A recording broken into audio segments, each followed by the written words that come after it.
একজন মানুষের 121টা তীর যদি ঢুকে,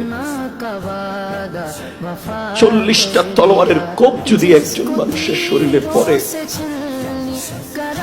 33টা বল্লমের আঘাত যদি একজনের শরীরে যায়, ওই শরীরে আর কোথাও জায়গা কি থাকে? এরপরেও ওনাকে আটকানো যাচ্ছিল না।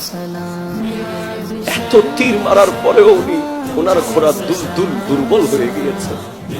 এক সময় ইমাম হোসেন ঘোড়া থেকে নেমে গিয়েছে, এরপরেও তীর নিয়ে যুদ্ধ করছিলেন।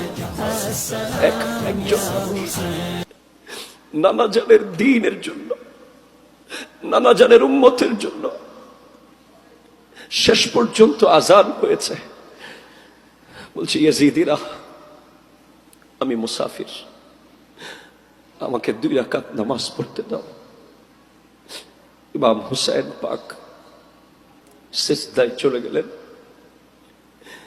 ইয়াজিদিরা বলছে, এই সুযোগে যদি গলা আলাদা না করো, আলীর বেটা যদি নামাজ থেকে আবার উঠে যায়, আলী তো আল্লাহকে দেখে দেখে নামাজ পড়ত, আলীর বেটা যদি নামাজ থেকে উঠে যায়, তোরা কেউ রেহাই পাবি না।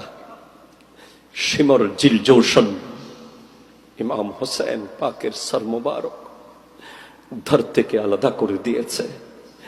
ইন্না লিল্লাহি ওয়া ইন্না ইলাইহি রাজিউন। প্রশ্ন,